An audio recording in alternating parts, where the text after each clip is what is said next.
네, 안녕하십니까. 토토 아카데미 김조교 인사드립니다. 2026년 1월 22일 오후 경기 분석부터 1월 23일 오전 영상까지 시작해 보도록 하겠습니다. 시청 전에 구독, 좋아요, 알람 설정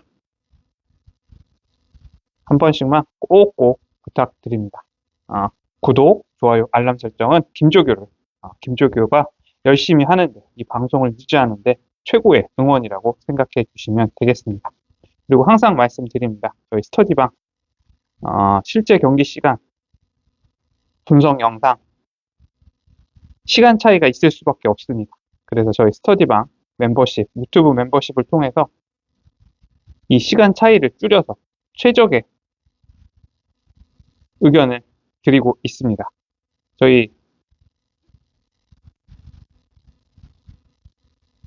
채널에 오셔서 게시물 들어가시면 어제 오전 NBA 영상 의견 드렸던 것들, 그리고 또 계속해서 어떻게 저희 스터디방이 운영이 되는지 여러분들께 하나하나 다 공유 드리고 있습니다. 이상한 데 가셔서 괜히 비싼 멤버십, 비싼 돈 들여서 이상한 스터디방, 이상한 방 가지 마시고, 여러분들이 보신 성실과 긍정의 아이콘 김조교에게 오셔서 함께 해주시면 더욱더 힘이 나겠습니다. 그럼 오늘 영상 시작해 보도록 하겠습니다. 홈팀 울산 현대모비스, 네이션 해먼즈가 부상에서 복귀하고 새 아시아 쿼터 피게로아가 데뷔전을 치르면서 전력 보강 효과가 기대되는 경기입니다. 최근 본 경기에서 뒷심을 보여주는 접전 대응 능력도 나쁘지 않다는 평입니다. 반면 서울 SK 최근 5경기 4승 1패로 흐름이 좋고 자밀 원희를 중심으로 한 공수 밸런스와 속공 전개 안정감이 유지되고 있습니다. 원정에서도 3연승을 기록 중인 점이 긍정적인 상황입니다. 종합해 보면 전력 보강 효과로 울산의 저항이 예상이 되지만 경기 운영 완성도에서 앞선 서울 SK가 박빙 승부 끝에 승리를 가져갈 가능성을 높게 봅니다. 서울 SK의 승에 동그라미 2개와 함께 승호패 구간의 무까지 함께 의견 드려 보겠습니다. 다음은 서울 삼성 대 한국가스공사입니다. 서울 삼성 직전 경기에서 아쉬운 패배를 당했지만 케렌 칸터를 중심으로 한 골기믹 공격력 꾸준히 위력을 발휘하고 있고, 여기에 이원석의 복귀가 예정되어 있어서 토종 빅맨 매치업에서의 약점이 상당 부분 보완될 가능성을 크게 보고 있습니다. 홈에서는 최근 성적이 좋지 않지만 경기 내용 자체는 접전의 양상이 많았다는 점도 매우 긍정적입니다. 반면 한국가스공사는 원정에서 초반 실점 계속해서 반복되고 있고 원정에서의 성적 역시 기복이 큰 상황입니다. 이번 경기 서울 삼성의 동그라미 2개 그리고 승호패 구간 무까지 함께 의견을 드려보겠습니다. 다음은 V리그 남자 배구부터 말씀을 드립니다. 삼성 화재 대 우리카드. 삼성 화재 최근 2연패의 흐름이지만 이 아희를 중심으로 한 이 공격 생산력 여전히 경쟁력이 있고 홈 경기에서는 서브와 블로킹의 집중도가 상당히 올라오는 편입니다.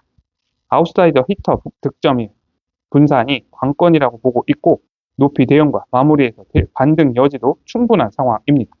반면 우리카드 최근 결정적인 고비에서 흔들리는 장면이 반복이 되고 있고 주전 리베로의 공백 여파로 2단 연결 안정감이 떨어진 모습이 다소 아쉬운 모습입니다.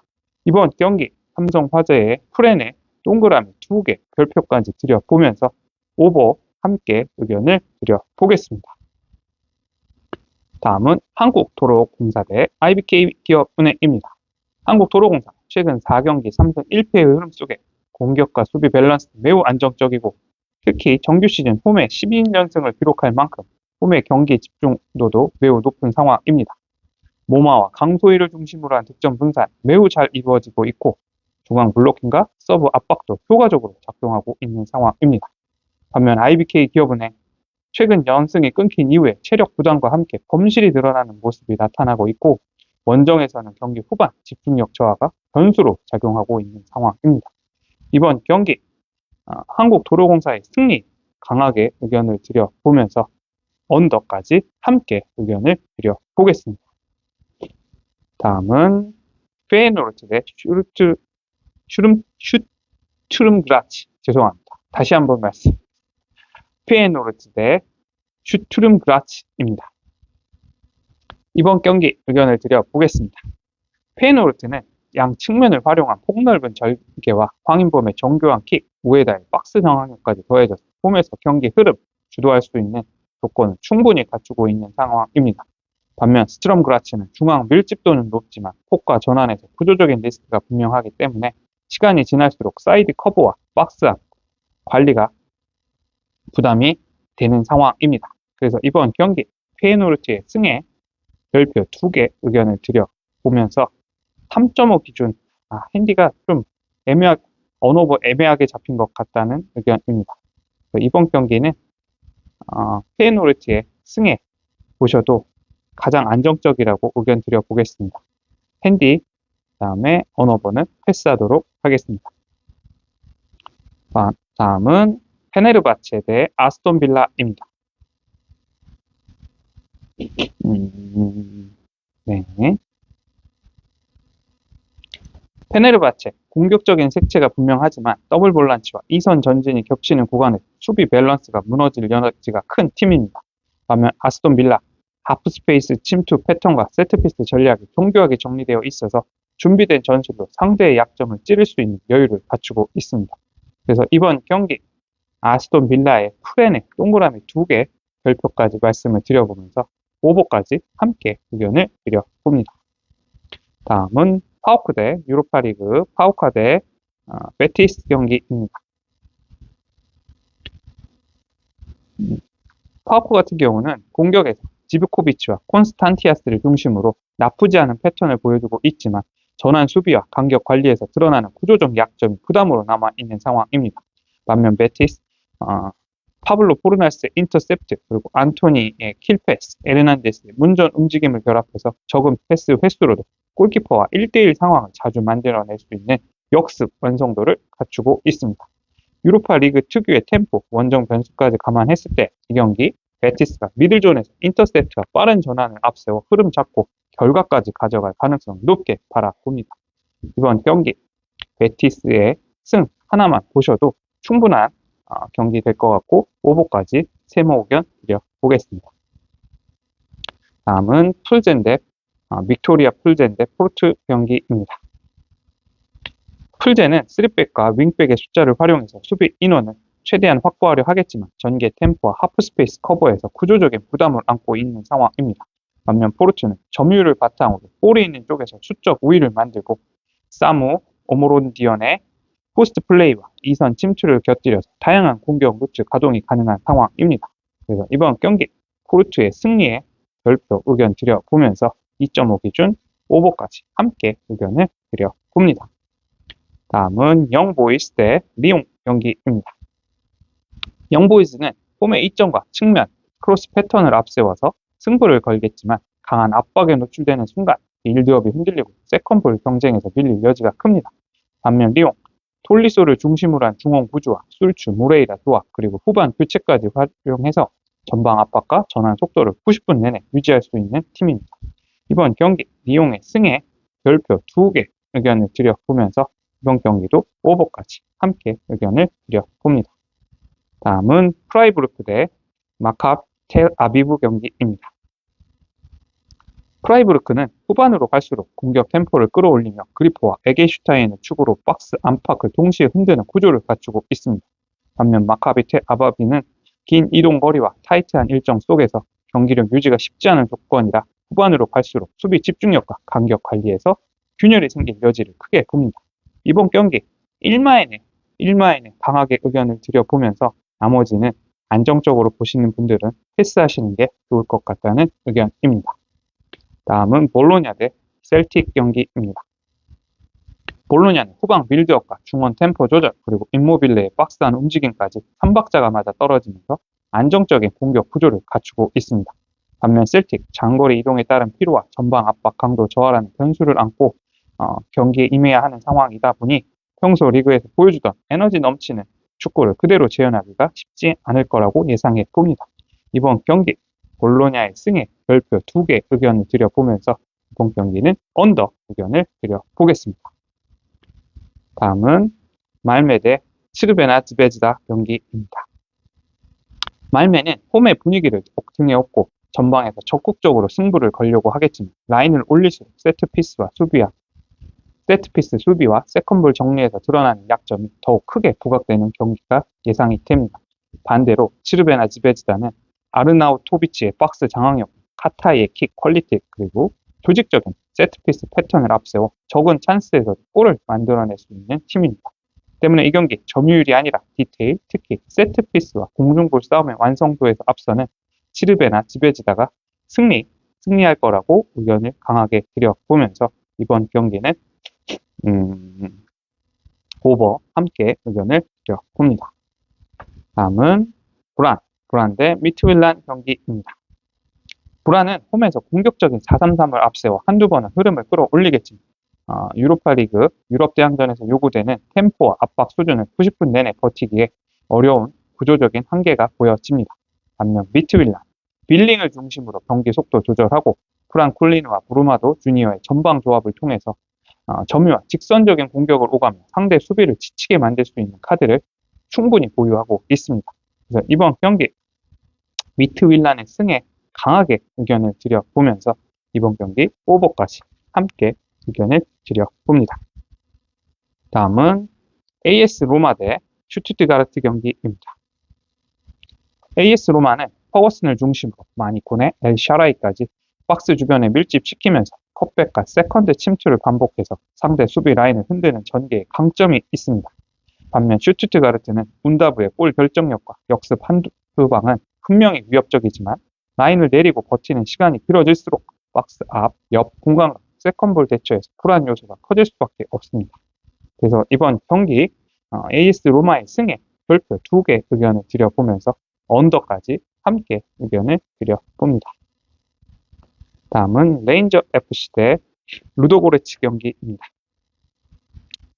레인저스, 미옵스키를 축으로 세운 4-2-3-1 구조 속에서 가사마의 측면 스피드와 아스가르드의 하프 스페이스 침투를 보완제처럼 활용하며 후반으로 갈수록 공격 템포를 끌어올려 충분히 득점이 가능한 팀입니다. 반면 루도고레츠는 카이오 비달, 마차도의 개별 능력 충분히 위협적이지만 장거리 이동에 따른 체력 저하 그리고 단일 수비 구조에 간격 문제가 겹치면서 90분 내내 라인을 유지하기에 부담이 큰 매치업으로 예상을 해봅니다. 레인저스의 승만 보셔도 충분한 배당이라고 보고 있고 이번 경기 언더까지 함께 의견을 드려봅니다. 다음은 자그레브 대 FCSB 경기입니다. 슈티아트와 부쿠레슈티 경기이고요.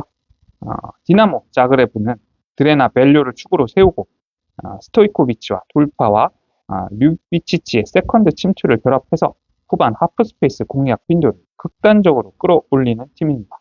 반면 슈티아트와 부쿠레슈티는 후반으로 갈수록 중원 압박과 박스 앞 간격 관리에서 불안 요소가 커질 수밖에 없는 구조를 가지고 있어서 승부처 구간에는 수비 집중력이 흔들릴 여지가 매우 큰 상황입니다. 이번 경기도 자그레브의 승만 보셔도 괜찮은 배당이라고 보고 있고 이번 경기 오버까지 함께 의견을 드려봅니다. 다음은 짤츠부르크 대 바젤 경기입니다. 짤츠부르크 4-2-3-1 구조 안에서 후반 승부처 구간의 측면과 중앙은 동시에 두드리고 세트피스 패턴까지 활용해서 상대 수비를 끝까지 몰아붙일 수 있는 팀입니다. 반면 바젤, 라인을 내리고 역습과 세트피스에 기대야 하는 시간이 길어질수록 이 세컨볼과 전환 템포에서 밀리며 박스 앞에서 버티는데 에너지를 과도하게 소모할 위험이 큽니다.